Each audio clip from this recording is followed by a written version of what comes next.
My mother gave birth to me out of wedlock and was disowned by her parents, forcing her to leave home. She realized that by using systems like food stamp, TANF, she could manage to get by, even though we were poor, so she chose not to work. Our neighbors were a couple with a son who was bedridden from birth, unable to walk or speak well due to his illness. Since the neighbor lady stayed at home to care for her son, my mother, seeing an opportunity, would leave me, still a young child, with them for about 2 hours while she went gambling. Of course, she never said she was going out to gamble. She always came up with some reason, like she had a doctor's appointment or had to go to the city office. Sometimes she left me there for over 4 hours, and when the neighbor lady expressed concern, my mother simply stopped leaving me there, saying, "It's fine." After that, I started staying home alone. I didn't go to kindergarten, so I had no friends and no one to talk to. When I went to the park alone, I always saw the children who had brought their mothers, and that made me feel jealous. The neighbor lady noticed my circumstances and approached me in the park and took me to her home. For me, who only eats instant foods or some breads from the supermarket, the foods she made were warm and delicious. She listened kindly to my stories, which made me very happy. Her son, John, was 5 years older than me. "John, our little friend Adam is here. Isn't that nice?" She called out, and John waved his hands to express his joy. That somehow made me happy too. "John has no friends. If you had any time, would you come and play again?" I nodded vigorously to her words. As a kid, I was happy. It was not because she pitied my poverty and sympathized with me, but because she invited me as a friend of her son. And so, I started visiting their house from time to time, enjoying their meals and talking to John. When I started elementary school, I finally started going to school for the first time in my life. My classmates had already learned to read and write, and could do calculations, as they had gone to preschool or kindergarten. Compared to them, I knew nothing and had to start learning from scratch. I was teased for being stupid and felt sad. I was sad and depressed, thinking about why I was different from everyone else. Regardless of my test scores or the teacher's comments that I needed more education at home, my mother continued gambling every day. It was more than just a hobby, and it had become an addiction. It was obvious even to everyone. Even when we were shopping together, she would stop as soon as she saw something related to gambling. She would walk in a daze towards it, look at it, and tells me to go home, then she goes gambling. Whenever she saw numbers while shopping, she would remember gambling and become restless. She would hand me the shopping bag and say, "I'll be back later," then head off to play. Even when watching TV at home, if a gambling commercial came on, she would react and say, "I'll be back in a bit," then leave. I was scared of my mother because she seemed to be controlled by something. That night, I woke up to the sound of crackling flames, smoke, and a strange smell. Fire was raging. "It's on fire." Looking around, my mother was nowhere to be found. It seemed that she had gone out to play while I was sleeping. My heart was pounding. Fear of death approaching made my entire body shake. At that moment, the face that came to mind was not my mother's, but the neighbor lady's. I mustered up the courage to run out of the house and rang the doorbell of the neighbor's house and pounded on the door. "What's the matter, this late at night?" John's father, who opened the door, wasn't angry but looked worriedly at my face. "Sir, fire. Our house is on fire." I couldn't explain well because I was panicked, but he just nodded at me. instructed me to wait there, and headed to my house. The lady who had gotten up held me tightly with a worried expression on her face. It's on fire. Call 911. We need to evacuate. He came back quickly, shouted out, and I helped the lady put John in his wheelchair and we ran out of the house.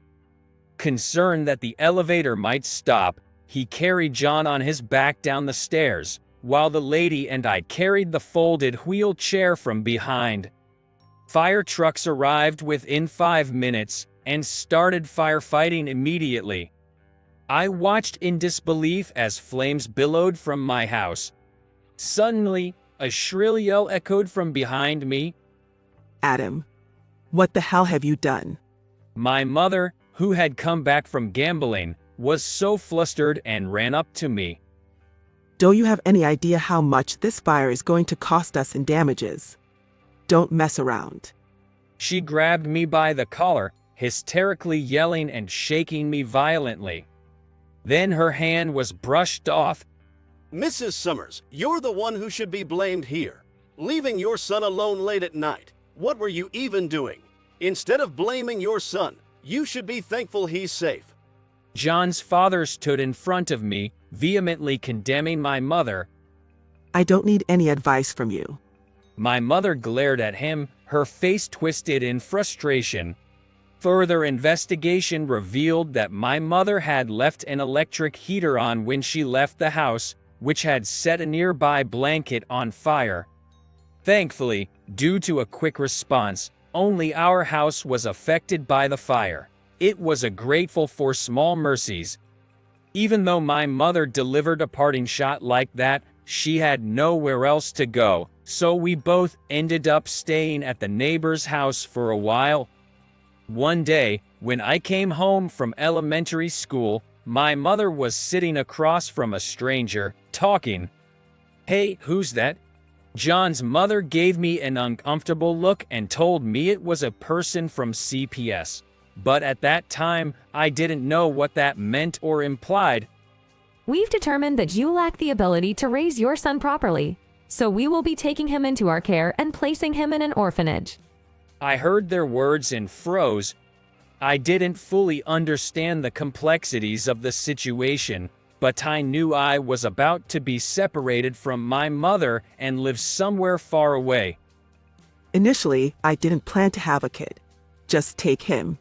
I felt a lump in my throat and my eyes stinging at my mother's muttered words. I knew my mother didn't like me, but I believed that there should be some bond between us because we shared the same blood. I just wanted to believe. Then suddenly, John's mother broke in. Are you even a mother? It was the first time I had seen her showing such a fierce and emotional. What? I just told the truth. I bet you're envious of me for having a healthy child, while yours is disabled. But to me, he's just a burden. If it weren't for him, I would be so much freer. My mother's words were cut off by John's mother's resounding slap. I will raise Adam. I won't even let him go to an orphanage.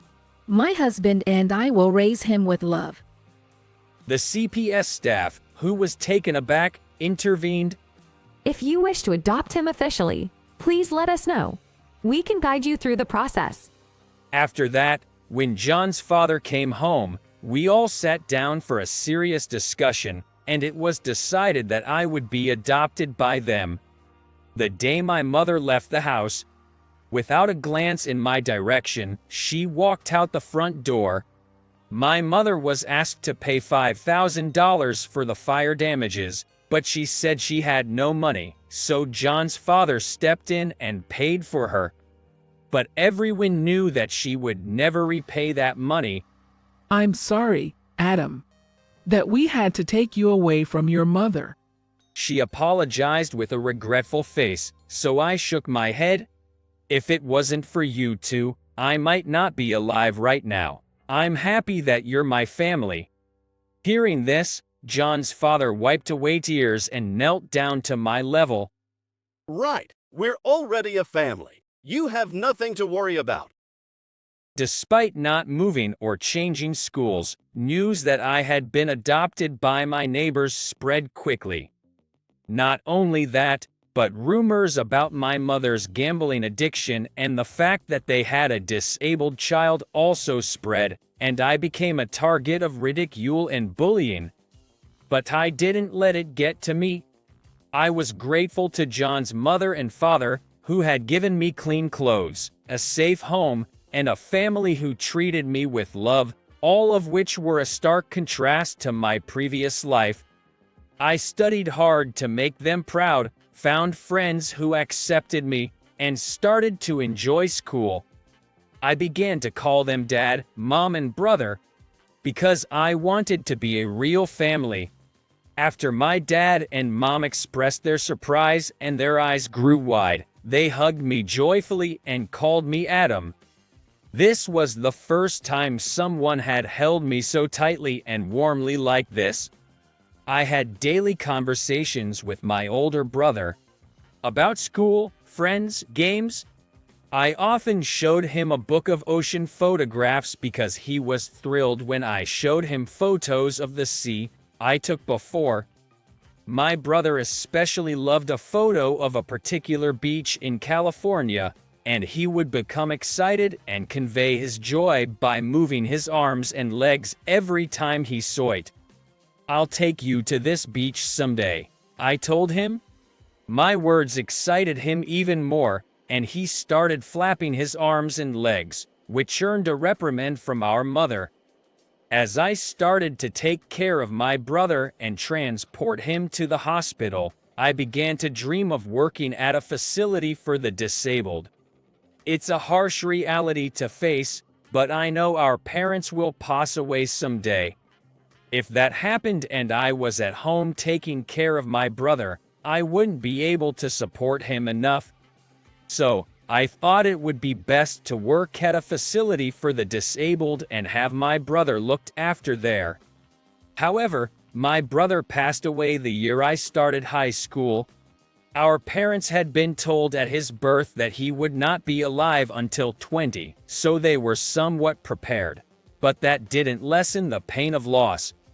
Seeing our mother sit still in my brother's room, our father repeatedly looking through my brother's photo album, I understood how deeply they were grieving his loss. I felt a profound regret that I hadn't been able to do anything for my parents or my brother. After that, I graduated from a technical school specializing in care and started working at a facility for the disabled. Even after my brother's death, my desire to reduce the burden on families with disabilities and make their lives a little easier hadn't changed. The month after I received my first paycheck, I took my parents to California. That was the beach I had promised to take my brother to someday. An emerald green sea stretched out on both sides of the long bridge that seemed to continue forever. Standing in front of the view from the beach, I held up a portrait of my brother. "We've come to the beach you wanted to visit, big bro," I said. My mom let out a sob and my dad choked up. "Dad, Mom, I'm sorry. I couldn't fulfill my brother's dream while he was alive. I couldn't repay my debt to you guys." As I apologized through my tears, my mom took my hand. That's not true, Adam. Thanks to you, our son was able to fulfill many dreams. As I looked at them in confusion, my dad continued.